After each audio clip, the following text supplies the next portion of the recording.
Unit first topic is Hire Purchase System. Act is applicable 1972. सबसे पहले we will study what is the meaning of hire purchase. Hire purchase का मतलब होता है जब आपकी गुड्स वेंडर से परचेज़र को ट्रांसफ़र कर दी जाती है. ठीक है, उनकी पोजीशन वेंडर से परचेज़र के पास पहुंच जाती है और जो परचेज़र होता है परचेज़ प्राइस को पीरियडिक इंस्टॉलमेंट में पेमेंट करता है. और ये पीरियडिक इंस्टॉलमेंट आपकी मंथली भी हो सकती है, क्वार्टरली भी हो सकती है, हाफ ईयरली भी हो सकती है, जिस भी किसी भी जो आपका एग्रीमेंट में रिटर्न होता है.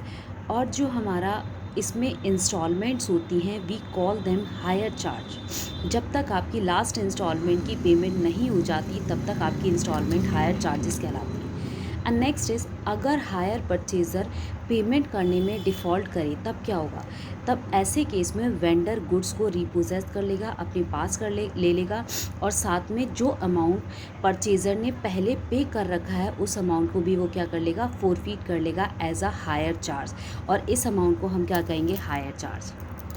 हायर परचेज़ में टू पार्टीज़ होती हैं, एक हायर परचेज़र और दूसरा हायर वेंडर. हायर परचेज़र जो गुड्स को परचेज़ करता है, हायर वेंडर जो गुड्स को सेल करता है. अब आपका नेक्स्ट टॉपिक है what are the legal provisions of hire purchase system. Legal provision क्या है आपके हायर परचेज सिस्टम के. The first point is right to use the goods. Hire vendor goods को अपने कंट्रोल में ले सकता है, पोजीशन में ले सकता है और साथ में उन गुड्स को यूज़ कर सकता है. सेकेंड है आपका पेमेंट इन इंस्टॉलमेंट. जो हायर वेंडर है पेमेंट एग्रीमेंट के अकॉर्डिंग करता है. एग्रीमेंट आपका रिटर्न में होना चाहिए, साथ में उसमें लिखा है कि कितनी नंबर ऑफ़ इंस्टॉलमेंट होंगे और हर एक इंस्टॉलमेंट में कितना अमाउंट पे करना होगा. Date, cash price, hire purchase price, ये सारी की सारी चीज़ें हमारे हायर परचेज एग्रीमेंट में मेंशन होती हैं. And the third point is ownership of goods. जैसा कि आपको पता है कि ऑनरशिप कभी भी आपकी हायर परचेज़र को ट्रांसफ़र नहीं होती, वो सिर्फ किसके पास रहती है, वेंडर के पास रहती है. और ऑनरशिप लास्ट इंस्टॉलमेंट की पेमेंट के बाद ही परचेज़र को ट्रांसफ़र होती है. नेक्स्ट है आपका right of the hire to purchase with repeat. अगर मान लीजिए हायर परचेज़र एक साथ मान लीजिए 10 इंस्टॉलमेंट्स हैं और वो 5 की पेमेंट कर चुका है और रिमेनिंग 5 की इंस्टॉलमेंट की पेमेंट वो एक साथ करना चाहता है तो उस केस में उसे रिबेट मिलती है जिसे हम छूट कहते हैं. तो उसके लिए 14 डेज़ पहले ये चीज़ वेंडर को इन्फॉर्म करनी होती है.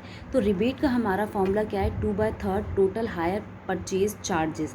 इट मीन्स जितना भी कैश प्राइस और हायर परचेज प्राइस के जो बीच का डिफरेंस होता है that is hire purchase charges and multiply by number of instalment not yet due. जो आपकी रिमेनिंग 5 इंस्टॉलमेंट रहती है वो आपका अमाउंट होगा and divided by the total number of instalment. और हम टोटल नंबर ऑफ इंस्टॉलमेंट से डिवाइड कर देंगे. मान लीजिए आपका हायर परचेज प्राइस है 72,000, कैश प्राइस आपका 54,000 और इसका हायर परचेज प्राइस कितना होगा, 72,000 में हम 54,000 को माइनस कर देंगे. ये आपके पास कितना आ जाएगा, 18,000 हमारा hire charges. Then it number of instalment not due. आपके पास 12 इंस्टॉलमेंट थी, कितनी इंस्टॉलमेंट की पेमेंट हो चुकी है, 8 की पेमेंट हो चुकी है और आपकी कितनी की पेमेंट नहीं हुई है, 4 की पेमेंट नहीं हुई है. देन उसके बाद टोटल नंबर ऑफ़ इंस्टॉलमेंट 12 है और हमारा टोटल रिबेट निकल कर आई है 4,000. अब देखिए आपको 4 इंस्टॉलमेंट पे करनी थी, रिमेनिंग 8, 9, 10, 11, 12. 8, 9, 10, 11, 12 4 इंस्टॉलमेंट पे करनी थी. टोटल पे करना था अमाउंट 24,000 रुपये का.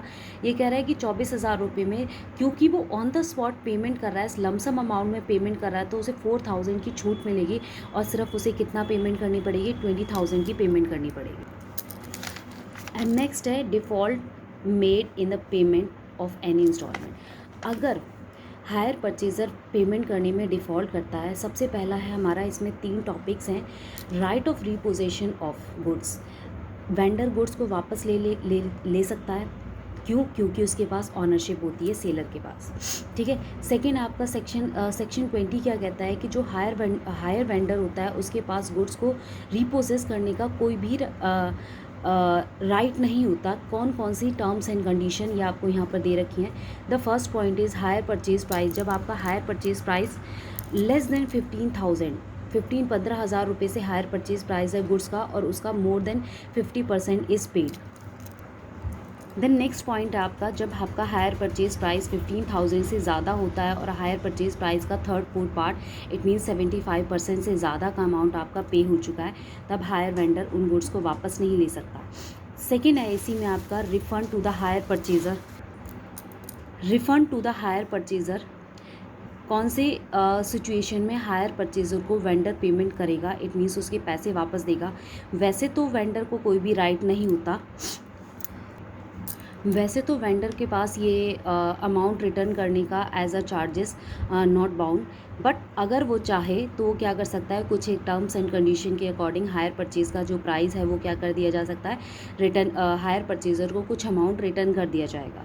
तो वो कौन किस तरीके से वापस किया जाएगा, मान लीजिए आपके पास जो अमाउंट रिसीव हुआ है हायर परचेज़र से, टोटल अमाउंट जितना रिसीव हुआ है वो, और उस डेट पर उस गुड्स की रीपोजेशन वैल्यू क्या है।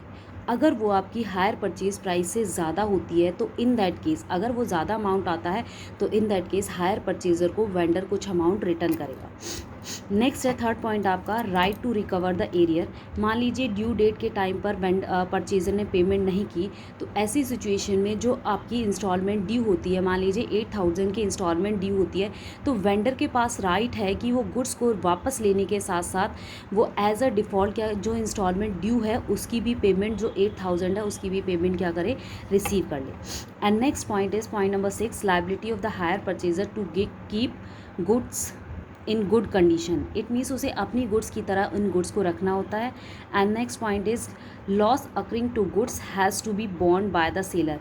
जो भी लॉस होता है ऐसी सिचुएशन में वो सारा का सारा सेलर का होता है, क्योंकि ऑनरशिप किसकी होती है, सेलर की होती है। And the point number 8 is no right to sell or place the goods. Purchaser के पास ये राइट नहीं होता कि वो गुड्स को सेल कर सके और प्लेस कर सके, वो गुड्स को सेल और प्लेस नहीं कर सकता। ये इसके फीचर्स हैं।